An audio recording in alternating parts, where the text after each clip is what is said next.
There can be a great deal of living in death, as he has shown us, with a spirit that continues. And there can be a great deal of death in living, as we see all about us. And a part of what you are about, and I am, and he was, is an effort to make many people's lives much more full than they might otherwise be. Those of you who are working in some way in the mass media or in advertising, otherwise committed to trying to make this industry serve more of its potential, have more power perhaps than anyone else in our country to bring that about for the 200 million citizens who live here with us. It's sad not to have power, but it's even sadder to have it and not know it. And many of us, I think, are in that position. And journalists all around the world, like people all around the world, are beginning to recognize the power they have, that they don't need to be oppressed by the institutions for which they work, that they can set an example, that they can use their lives in worthy ways. And many of you are moved by that here, I know, in Chicago. And really that's what it's about, because the problems of the world are very largely the problems of its major cities, and Chicago is one of those cities. And if you can do something to make the media here more free, more responsive, more a servant than a master of the people, more committed to giving to the people than selling to the people,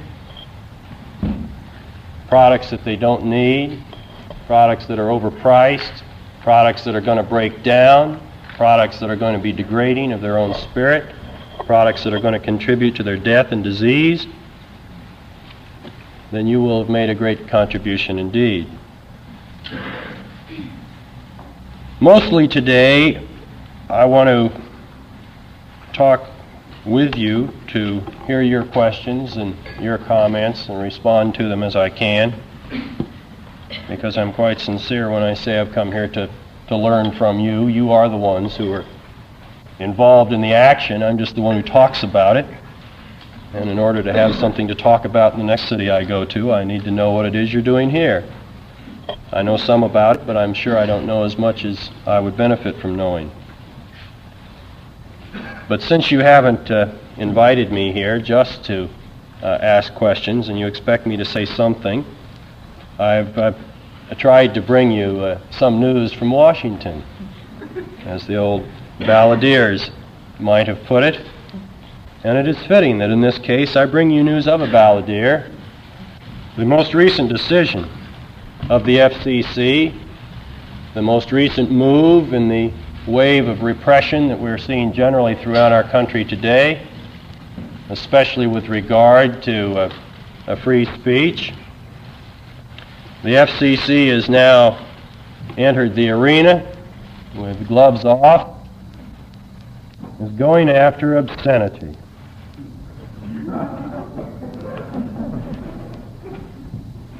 And I would like to read you some of my opinion in this case, since it's the most recent thing that I've written, and I guess this speech should be the most recent thing that I've written, and because I think you'll find it interesting as well as, I trust, disturbing. What this commission condemns today are not words, but a culture, a lifestyle it fears because it does not understand. Most of the people in this country are under 28 years of age. Over 56 million students are in our colleges and schools. Many of them will smile when they learn that the Federal Communications Commission, an agency of their government, has punished a radio station for broadcasting the words of Jerry Garcia, the leader of what the FCC calls a rock and roll music group. Now, to call the Grateful Dead a rock and roll music group is rather like calling the Los Angeles Philharmonic a jug band. And that about shows where this commission's at.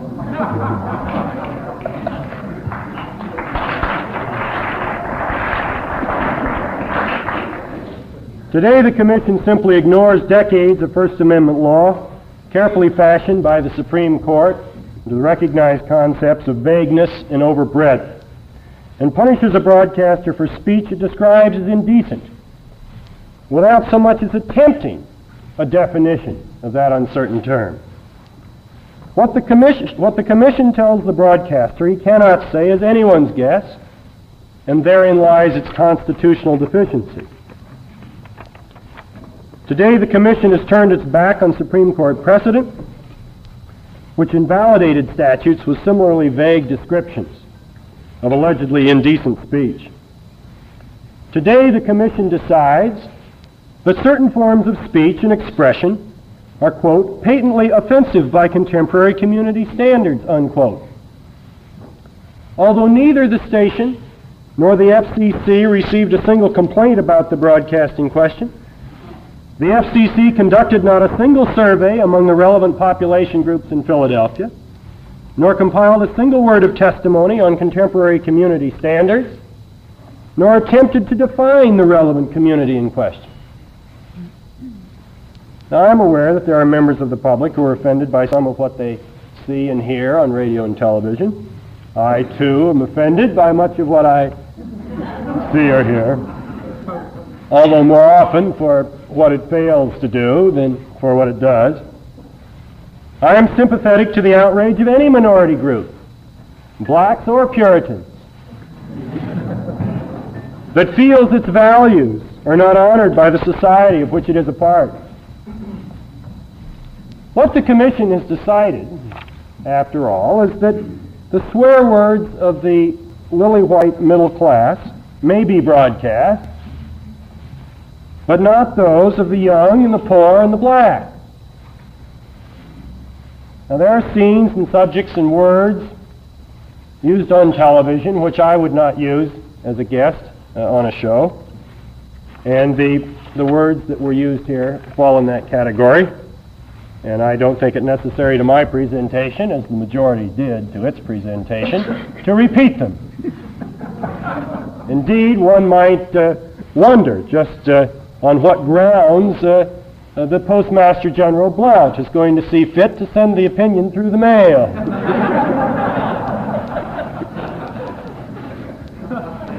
Certainly any station that reports the FCC's decision and reads it over the air presumably opens itself up to punishment of some kind. But I do not believe it is my role as an FCC commissioner to enforce my moral standards on the nation. There are 4 other commissioners, however, who think otherwise. Furthermore, when we do go after broadcasters, I find it rather pathetic that we always seem to pick upon the small, the community-owned service stations like KPFK and WBAI and KRAB and now WUHY-FM in Philadelphia. It's ironic to me that of the public complaints about broadcasters' taste, which I receive in my office, there are probably 100 or more about network programs for every one I ever see about these stations. Surely if anyone were genuinely concerned about the impact of broadcasting upon the moral values of this nation, and that impact has been considerable, he ought to consider the ABC, CBS, and NBC television networks before picking on little educational FM stations that can scarcely afford the postage to answer our letters, let alone hire lawyers. We have plenty of complaints around the Commission involving the networks. Why are they being ignored? Well, I shan't engage in speculation. Today, this commission acts against a station that broadcasts 77 hours a week of locally originated fine music, public and cultural affairs, and community-oriented programming. More, one might add, in a week than most stations would broadcast in a year. Ironically, the commission censors language broadcast by the very station that received one of the Corporation for Public Broadcasting's first programming grants for its experimental program in participatory democracy called Free Speech. In 1969 alone, WUHY-FM received 2 major Armstrong Awards, one of the highest achievements in radio, 2 awards from Sigma Delta Chi, a professional journalism group, and the Corporation for Public Broadcasting's Public Criteria Award, the only such award given to a Philadelphia station. I do not believe that it's a coincidence that this commission has often moved against the programming of innovative and experimental stations like these. I do not see how licensees, particularly ones that rely on the help of talented volunteers, can develop new and creative programming concepts without approaching the line that separates the orthodox from the unconventional and the controversial. I believe today's decision will deter the few innovative stations that do exist from approaching that line.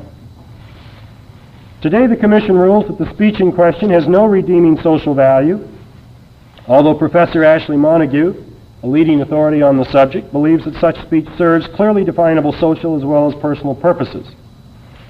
Today, the Commission declares that a 4-letter word conveys no thought, and then proceeds to punish a broadcaster for speech which apparently conveys so much thought to its audience that it must be banned.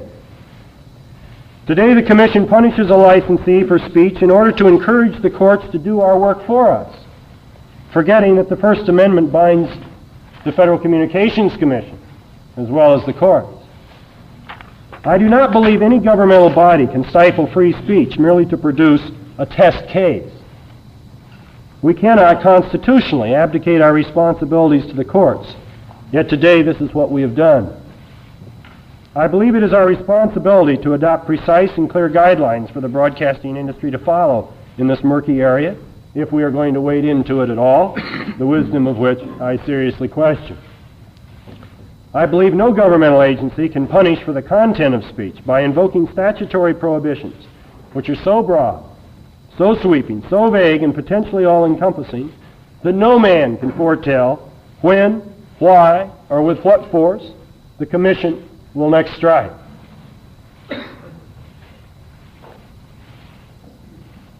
In the Bernstein and Wilson case, the court addressed the effort of an agency to define a sacrilegious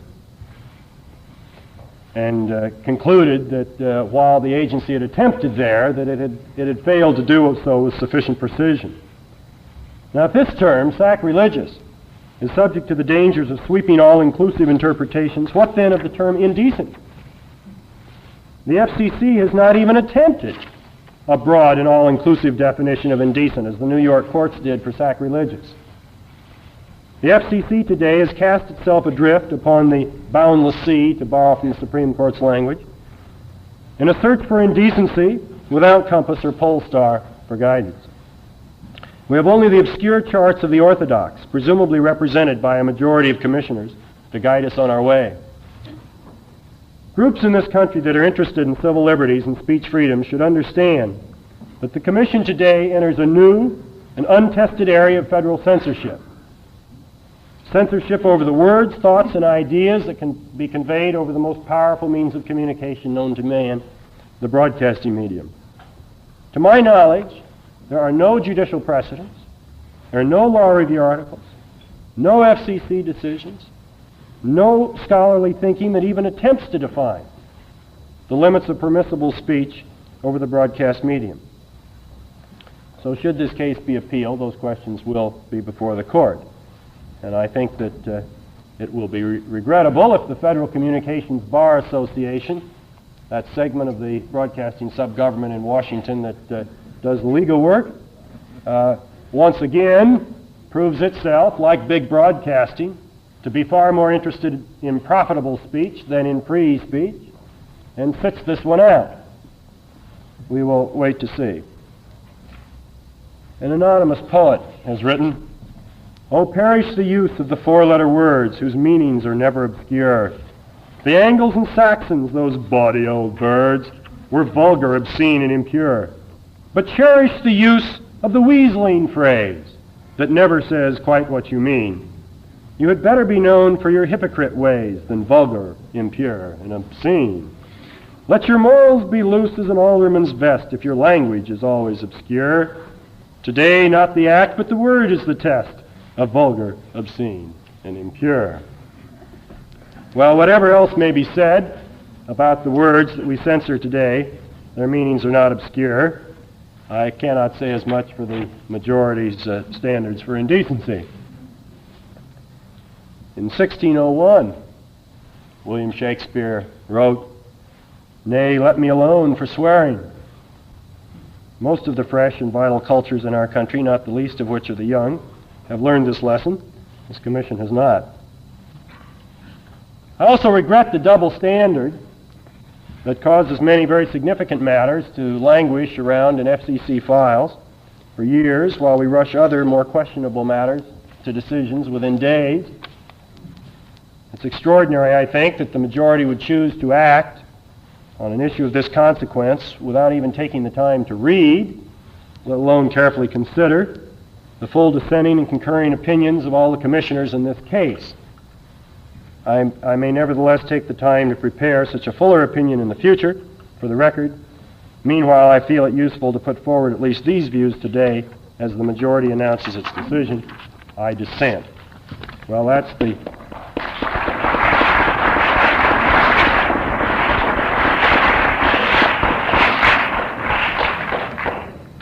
the news from Washington. And now, a word from our sponsor. Those cameras are running. We wish to bring to the attention of the people of Chicago and the Illinois area. Yes, we wish to bring to the attention of the people of Chicago and the Illinois area, unless this item is censored from their news broadcast, that the licenses of all stations in Illinois for radio and television stations will expire this year and cannot be renewed by the FCC unless the public interest has been served, a finding upon which the Commission is dependent upon those of you in Illinois who have feelings about the FM and AM radio stations and the VHF and UHF television stations which broadcast to you. Those license renewals must be filed by September 1, 1970. And now, back to our program.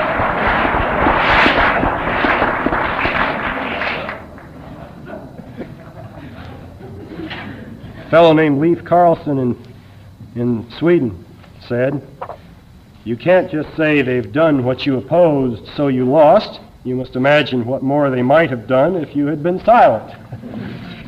Reflect on that. Paul Goodman, "Where there is official censorship, it is a sign that speech is serious. Where there is none, it is pretty certain that the official spokesmen have all the loudspeakers." Okay, what else have I got up here? One of the things that worries me about what the... Three-dot speech making. That's precisely so, yes, yeah. One of the things that worries me about what's now going on is that while the public has the impression that there's a great crackdown on the mass media by the administration, that in fact the mergers are still being approved behind closed doors and the licenses are being renewed and the economic interests of the industry are being protected. Many believe that the administration has had some impact upon the content of speech. The Vice President says, "When I look about me in television from time to time, I have the feeling that I've had a modicum of success." And it was a fan of the Vice President, Miss Tricia Nixon, who expressed her admiration for him directly when she said, "He's amazing." A sentiment shared by many Americans. But I digress from my text. He's amazing. what he has done to the media. You can't underestimate the power of fear. They're afraid if they don't shape up. Well, it's interesting, I think, if it would be perhaps a bit awkward to explain to the public that while the Vice President is complaining about the concentration of the media, the newspaper industry introduced the Monopoly Authorization Bill, denominated by them the Paley Newspaper Act, into Congress, universally criticized by virtually all antitrust lawyers in the academic community as unwarranted and undesirable. The Assistant Attorney General Antitrust was opposed to it.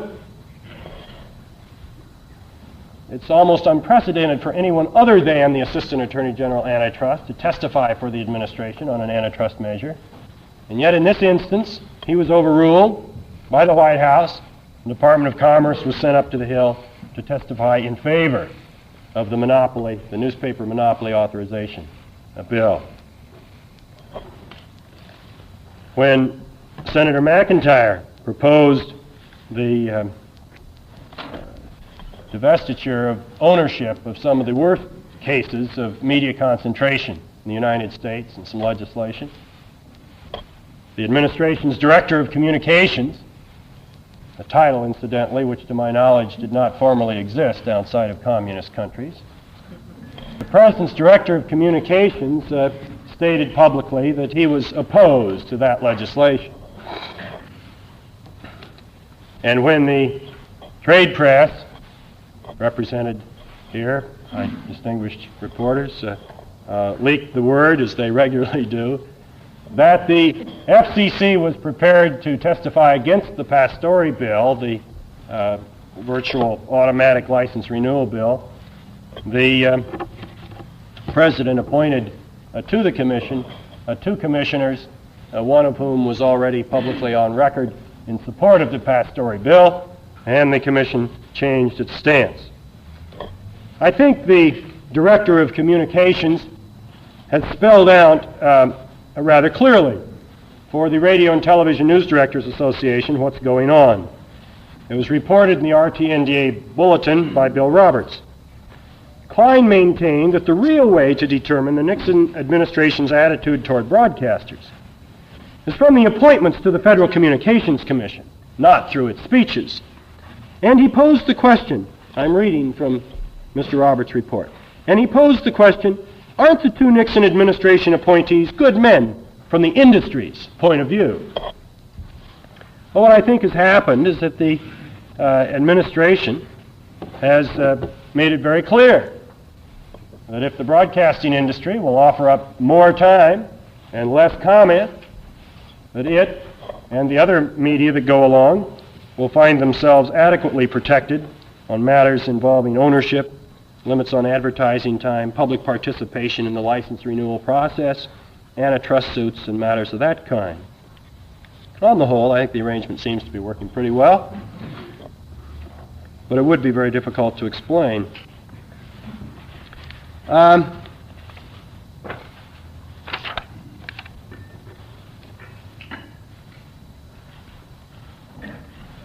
You have to decide, those of you who work in this business, advertising or broadcasting or newspapers, you have to decide what you're going to do with your lives. Because the resource that you represent, the talent that you represent, is a scarce commodity in our country. It does make a difference what side you're on. It does make a difference what you do with your life. It does make a difference what standards you hold. There are increasing number of individuals all around the world who are standing up for what they know to be right and demonstrating that the great consequences can flow from that. Ralph Nader is one. He could be working for a large Wall Street firm. He's not. Gary Greenberg, a former attorney with the Justice Department, made his choice and resigned rather than go along with a go-slow policy of school desegregation. Not as many examples in broadcasting as there might be. Fred Friendly resigned as head of CBS News, as you know, when his network chose to run the 5th rerun of I Love Lucy rather than Senator Fulbright's Vietnam War hearings. Warren Brerin, the one-time director of the National Association of Broadcasters Code Authority, resigned his position rather than perpetuate the myth that the code was in fact looking over the commercials and trying to protect young people from picking up the cigarette smoking habit. Tom and Dick Smothers made their choice. I think it's worth repeating what Tommy said on that occasion. I could have stayed on television. My brother, bless his heart, said you've got carte blanche to do what you want to do. And that was his career. It amounted to millions of dollars. So I'm saying it because I believe in it. You only go through life once. And if you see a wrong being done or someone in trouble or a fellow man that is in need and you don't do it now, you may never be past that point again. Well, many of us have expressed courage of one kind or another on a number of occasions, but none of us have paid so dearly economically for the choice, I will say, than what those two gave up. A lot of pressure is put on you every day. It's not easy. Fred Friendly has said, the broadcast newsman of today can no longer afford the luxury of abdicating his role in a decision-making process that now so clearly affects his profession and his standards. Television's battles will not be fought or won with the polemics of corporate handouts, First Amendment platitudes, or full-page ads. They will be won by what is on the air, and they will be lost by what is not on the air. That's what we're talking about. What's on the air, what you put on the air, especially what's on in network prime time.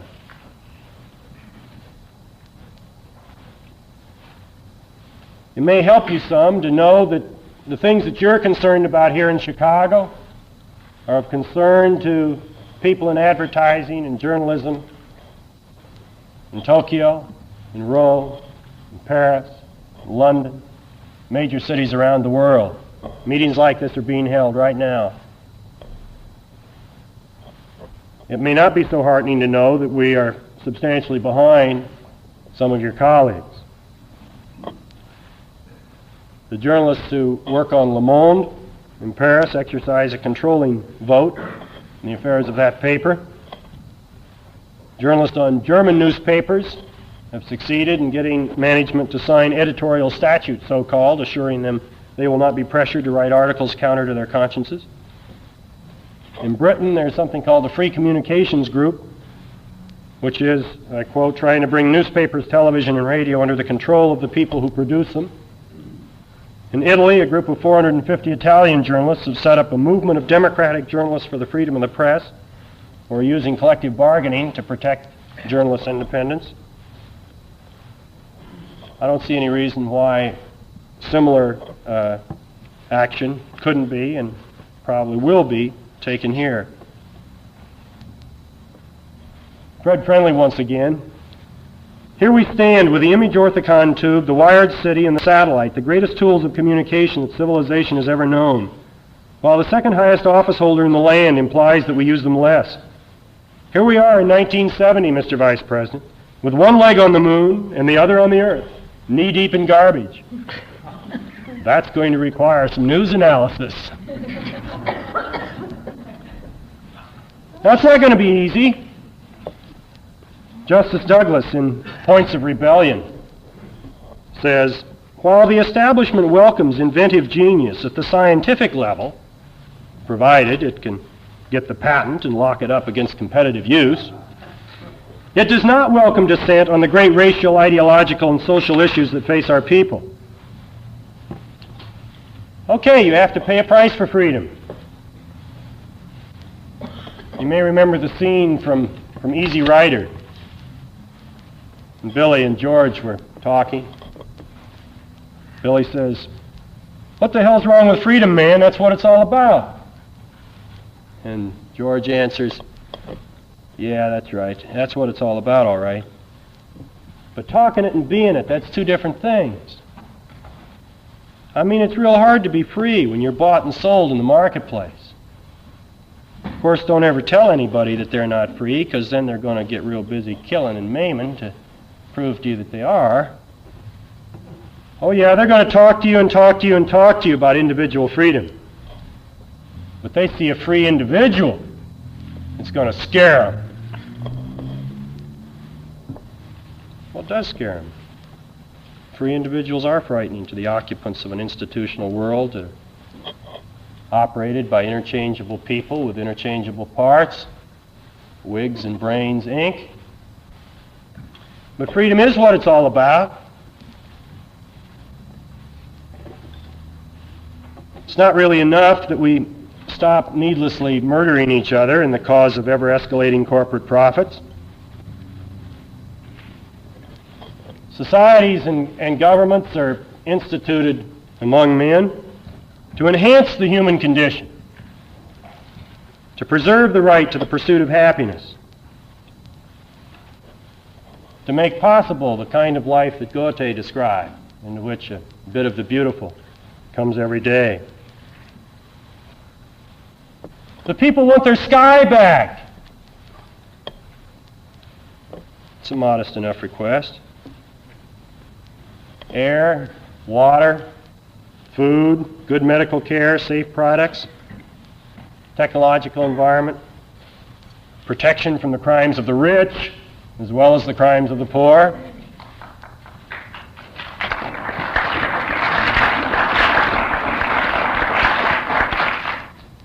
These are fundamental, but they are not ends in themselves. The end is a society in which each individual, man and woman, is given the opportunity to attain the ultimate of which he or she is capable, intellectually, emotionally, aesthetically, as well as in economic productivity. Arnold Coffman has said, "The gap between rhetoric and reality is so wide, the values actually operative, so unrelated to biological, intellectual, and spiritual development in its fullest sense, that an authentically human existence for most Americans is an impossibility." How many of your colleagues do you know, men and women alike, who feel truly fulfilled by their jobs and by their lives? We know of the dehumanization of racism, life in the ghetto and its schools. But should we not also attend to the dehumanizing influence of corporate personnel policies and the treatment that other large institutions give the individuals that inhabit them? When we talk about the quality of life, we're not just talking about the quality of animal life.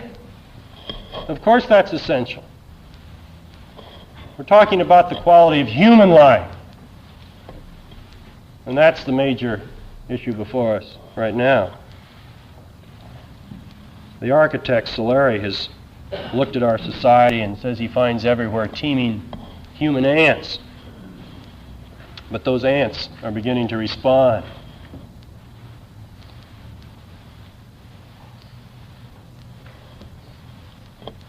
I guess really what I'm trying to say is summed up as well by Camus' observation as by any other.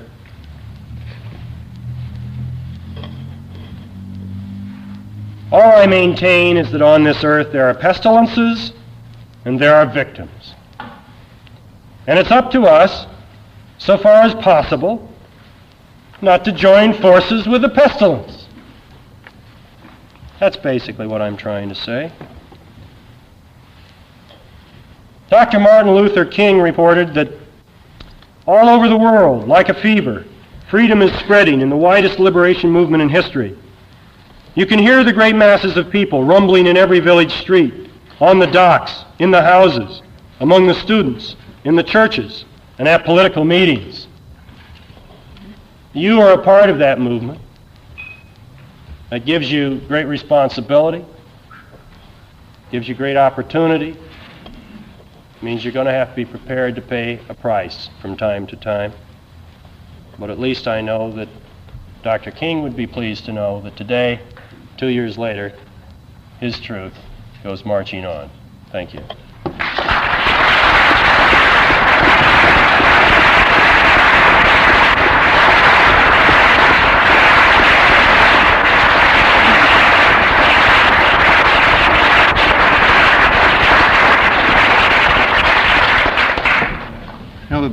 About a year and a half ago, when we were first getting the journalism review organized, we sent a telegram to Robert Hutchins asking him to come out to speak to us. And we told him that we needed fighting words and good counsel. And I think I know now that there was a redundancy. Nick has offered to answer questions from the floor. Are there any? Jack? Mr. Johnson, when do you expect to be replaced? The question is, when does Mr. Johnson expect to be replaced? Well, no, that's all right, TAC. That's the voice from the rear is that of TAC Nail, the Television Digest, which I sometimes have characterized as a responsible part of the trade press, but he doesn't want me ever to say that publicly because it cuts back on circulation.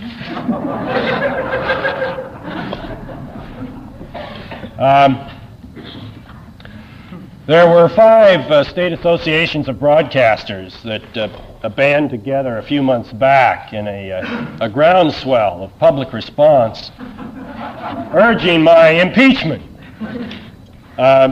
This movement showed little sign of slowing until someone discovered that there is no procedure for impeaching a Federal Communications Commissioner, at which point it ground to a complete halt, and the National Association of Broadcasters, not always known for wise counsel to the industry, advised them on this occasion that perhaps they should desist and try another tack.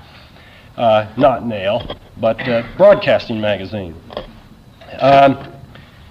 I have a 7-year term. It expires in 1973, and I'm trying to do as much as I can in the time remaining and not expire before that moment. Mr. Johnson, you yes. were saying something about the FCC abdicating its responsibility to the courts. Could you explain that, please? I'm quite just clear on what you meant. Basically, what the Commission has done with this alleged obscenity or indecency case, whatever it is to fine the licensee a modest amount, $100, I believe, with the seeming anticipation that the case may be tested in the courts, so that then the Commission will know one way or the other whether it has this authority.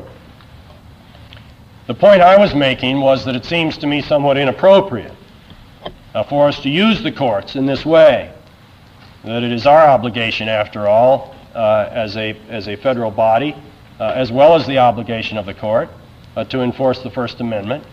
And if indeed the issues raised by this case are as grave as I believe them to be, if there are First Amendment issues here, and if indeed this does constitute a violation of the constitutionally protected free speech clause, then it seems to me quite inappropriate for the FCC to be engaging in this test case. What did you mean by a dual standard of obscenity on television and radio? You said something about using obscenity is okay for one but not okay for the other. No, I think the reference to a dual standard was probably with regard to the urgency that we give to some matters and the delay that is accorded others. It seemed to me that this particular case was handled much more quickly than would normally have been.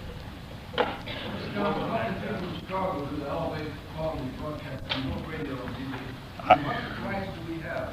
For example, if you monitor commercials, you find that they're gracefully overdone. What can you do about it? Well, I want to repeat the question. Yes, the question is,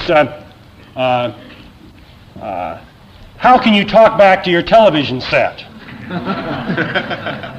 And if you'll permit a slight pause for yet another commercial, there's a book by that title, which is an effort to provide more of an answer between a couple covers than I can provide here in a couple minutes. Question is, what can you do to improve television? The next to the last chapter of that book deals with some institutional structural reforms that you can urge in a political sense, like more adequate funding for the Public Broadcasting Corporation. I've recently urged $500 million as a minimum.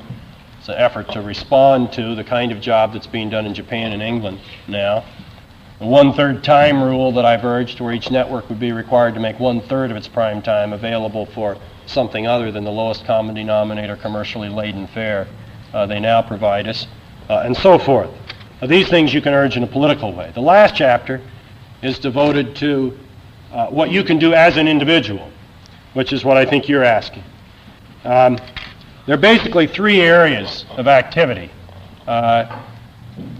The fundamental power of the people in this area, just as in government generally, it relates to the election of public officials.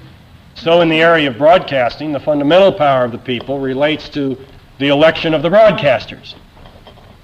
An election which is held every 3 years, and which, as I mentioned earlier, is coming up in the fall of 1970 for the state of Illinois. The fact that you can participate in that license renewal process, a right which is now guaranteed you over the protests of the FCC by the United States Court of Appeals in the United Church of Christ case, roundly reversing the commission and criticizing it for its action toward public groups. The law is now very clear that you can intervene, you can participate as a party before the FCC. The fact that you have that power is what gives you voice when you talk to your local station owners and managers, because they know, or they should know, that you know, because you should know, that you do have that power.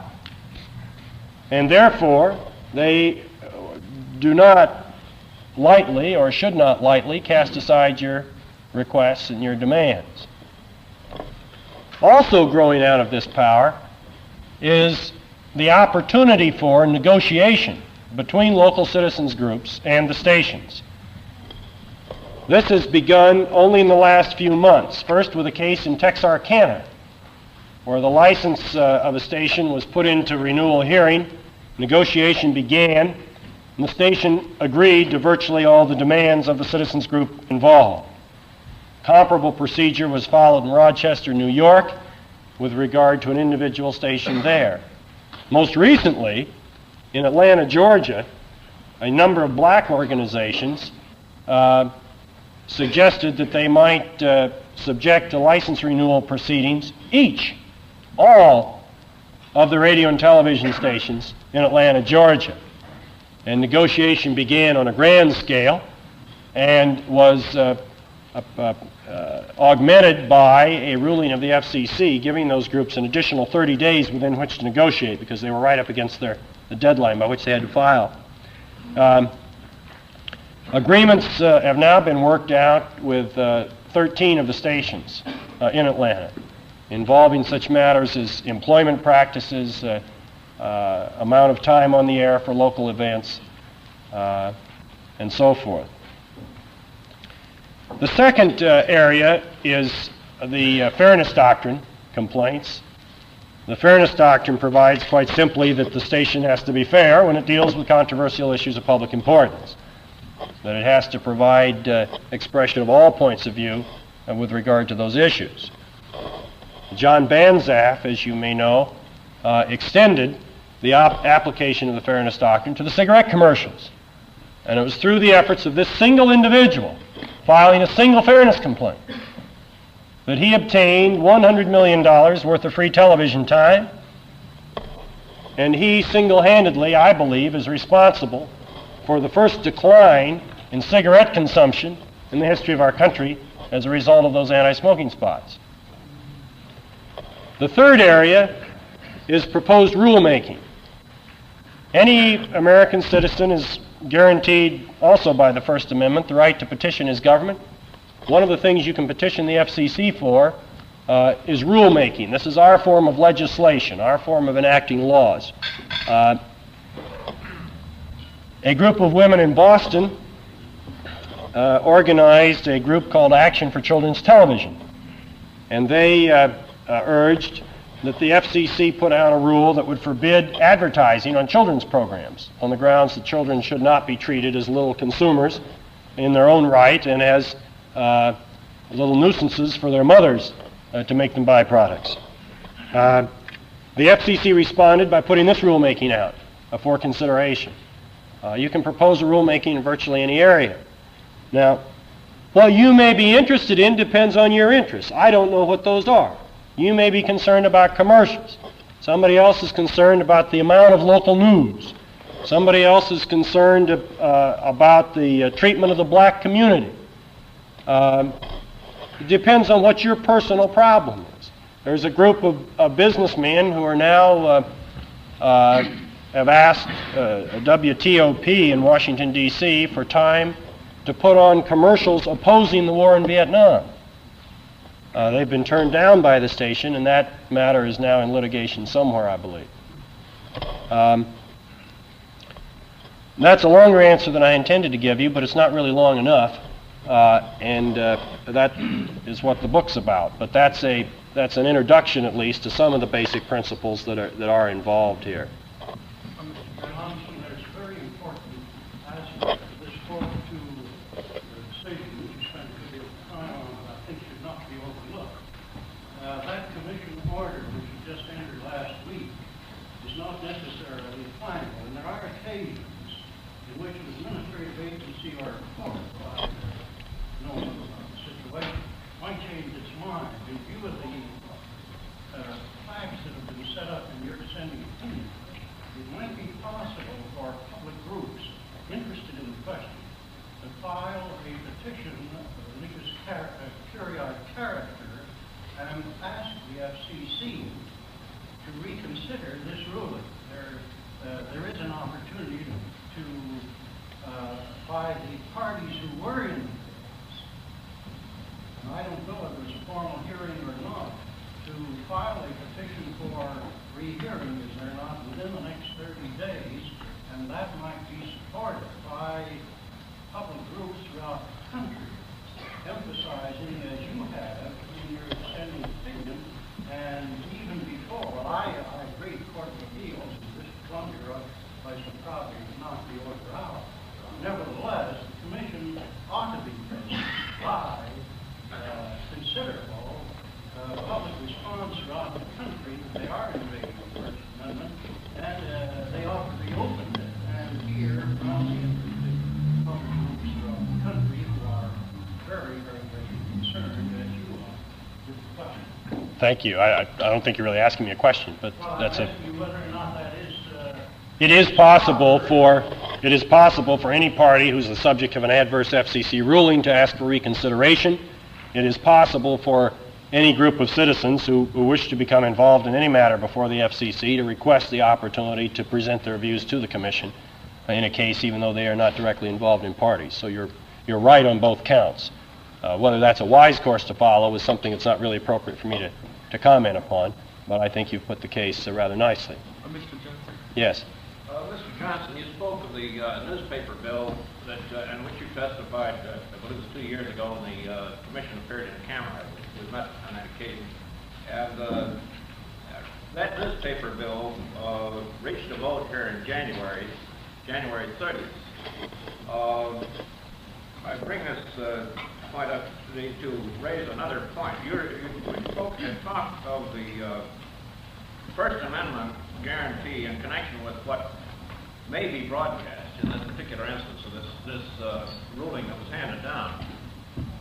Here in the Chicago market, there's another phase of this First Amendment guarantee, and I wonder what steps can be taken, if any, or where under the law or the regulations of the Commission, is there anything that can be done about issues on which no part of the issue, no side is provided by the broadcast media? The Fairness Doctrine takes care of a one-sided presentation, but then it would take the instance of the newspaper bill when it was voted 74-13 by the Senate, with one of the most unprecedented pressure campaigns, with lobbying by leading correspondents of news services and newspaper chains. not one word in the period of 72 hours, and we monitored this by recording, appeared on any network station in Chicago, concerning the fact that this bill, which greatly abridges the freedom of the press in the view of the many people that you mentioned who have opposed it, not one word was mentioned in this connection by the Chicago broadcast media. Now, if you want to do something about this, under what phase of the law could you do it? And how would you establish standing to intervene in the commission proceeding on such a thing? There have been those who have urged that silence is itself an expression of a point of view. That when, for example, the white owner of the black-oriented station in the South told one of this country's leading black disc jockeys, "Here are 40 records, spin these." And the disc jockey replied, "Well, but I'd like to announce a little news on the hour." He was told, "You're not going to educate the Negroes of this community at my expense." There are those who would argue that that is the taking of a stand with regard to a great number of controversial issues of public importance. And that, therefore, the Fairness Doctrine should apply to this area. That case has not been presented to the Commission. I've taken no stand one way or another on how I would pass upon it if it were brought to us, but it may be. Mr. Johnson, how would you go about making the news media, in your words, more free and responsive? Well, wow, I mean, where do you want to start, man? First of all, I put, look at primetime television, if you can stand it, because that's what most people are watching. Mason Williams has said, whenever television gets off into life, it gets lost. I mean, take that primetime television, give people some information then. It's not what comes on at 1 a.m. Sunday morning, or 1 p.m. Sunday afternoon, or what comes on in the early evening when the commuters are all on the road. It's what they watch on television. So the first thing I do is put some news and information and public affairs and documentaries and whatnot on during prime time. And, that's about 90% of what I'd suggest you do. The rest of it is really details. That's sort of an intra-professional thing that you all have talked about as much and with more understanding than I. Are there any, Mr. Johnson, yes, are there sir. any specific practices or regulations of the Commission that prevent the use of tapes or films from foreign countries, presuming that a station wants to use it? Such countries as China or Cuba or even Sweden?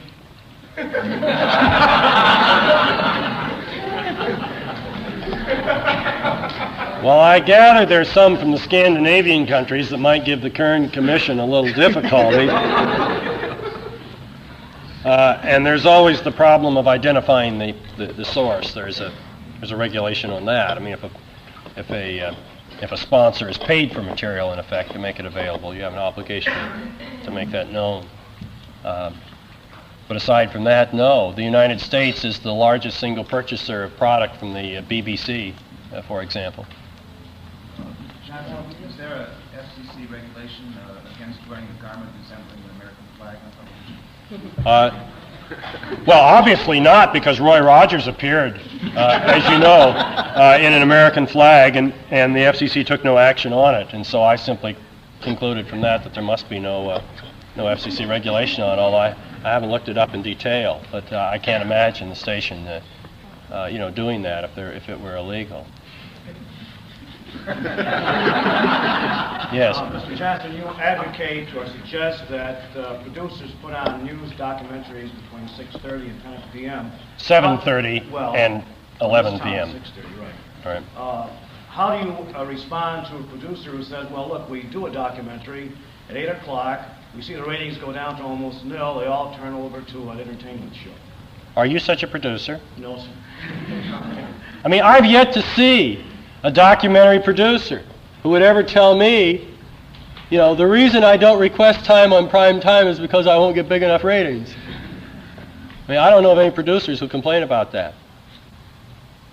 Well, I've seen it in the publications where they say, look, we tried putting on shows, you have too, I'm sure, where they say we try putting on a documentary at 8 o'clock, and look at the ratings, they drop to about 10. The producers say that. Station owner. The station owners say that. That's all the difference. Yes. Okay, now we've come to the root of the problem.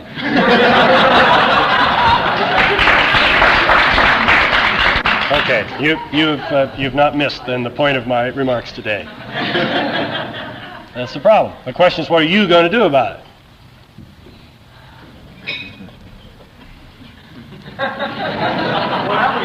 What? I mean, again, complying, is that the idea? Well, you're... Are these? Huh? I think he wants to know what you would say to such station manager. In other words, when he makes that argument. What I would say, Yeah. you know, if I were a producer, or an FCC Well, commissioner, or I were another what you would station say, owner, you know, or if he says president of the ratings NAB, drop- or, if you he know, says, who we am put I? this great show on and we get low ratings. I'll role play this out. You got to tell me who I am. Just me. Okay, not a commissioner, just me. I say with great power goes great responsibility. And when you are controlling the single most important means of information ever known to man, when you are affecting the moral values of the nation, when you're giving the nation its information, when you're setting the national agenda priorities, I mean, it's no accident that we've stopped worrying now about poverty and we start worrying about pollution. I mean, every January 1, we pick up a new topic, you know. This year it's environment.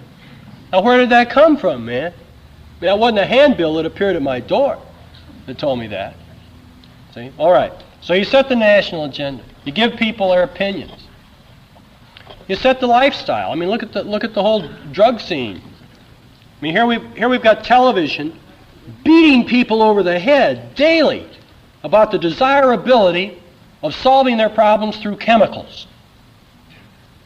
Right? I mean, any problem that is tossed up before you in life can be solved by some chemical.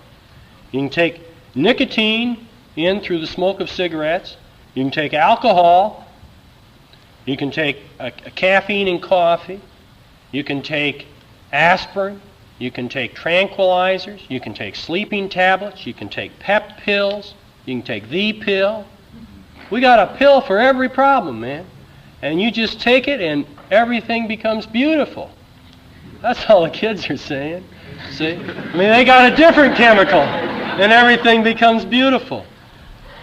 And then these guys sit around at their 3 martini luncheons and complain about the smoking a little pot Saturday night. I mean, it's a drug society, and it is a drug society because television's made it a drug society. Or exploited a society that could be made a drug society. Because it makes money. It's the same reason well, I almost said kill people in Vietnam. I don't want to say that, but it is the reason we kill people on the highways. 50,000 a year. All those people could be saved. There's no need to kill anybody in an automobile. You can design a car so it crashes at 60 or 80 miles an hour and you step out alive. It can be done easily. But if you do it, it won't look so stylish. And you won't sell as many of them.